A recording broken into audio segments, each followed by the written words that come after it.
Today, I would like to talk to you about anxiety attacks. And the reason is that I have recently experienced my first anxiety attack in my life. And I would really appreciate discussing with those of you who have had a similar experience. So I'll just briefly talk about my personal experience in terms of the symptoms, potential causes, and how I managed to get help. And here's a long list of symptoms. So basically, the body would go into this fight or flight state. And the biggest symptom for me was racing heartbeat. There was a severe increase in heart rate. And then I was feeling hot flashes and fever chills and cold flashes from time to time, especially at night. I was having difficulty breathing, and there was a lot of sweating, and my body was shaking, and my hands were trembling.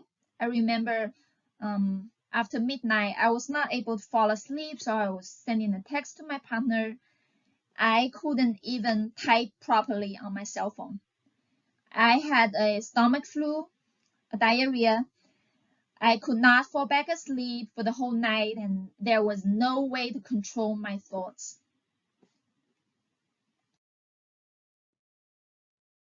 So I did some homework about potential causes of anxiety attacks or so-called panic attacks. According to the doctors, sometimes there is no specific trigger of such attacks.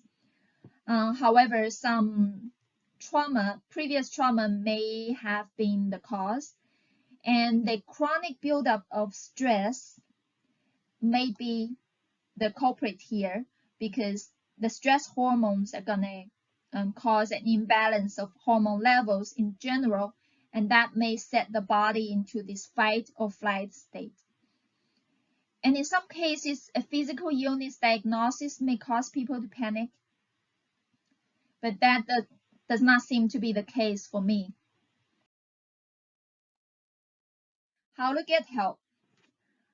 In my personal experience, the first step was to talk with a mental health professional, such as a counselor or psychiatrist.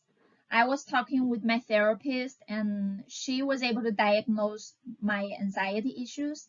I also worked with my primary care doctor, who was able to prescribe some anti-anxiety medicine.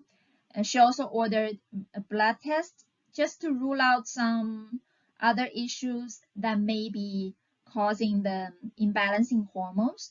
So I did blood work for FSH, thyroid, vitamin D, and CO2 level in the blood, just to rule out premature aging or perimenopausal symptoms. The doctor also prescribed some anti-anxiety medicine. However, I was also taking over-the-counter medicine such as Benadryl, which is also one way to help with anxiety. It is an antihistamine that helps with allergy relief, but it also helps with anxiety, according to my research. And there are some herbal remedies as well, chamomile or lavender. I got some essential oil from a friend of mine who has similar anxiety issues, and I have not got a chance to try that consistently. But I will let you know how it goes. And there are some reference links online. I just did some Googling and I found some useful information. That's why I wanted to share with you my personal experience, but I would also appreciate further discussion with those of you who have had a similar experience. Thank you so much.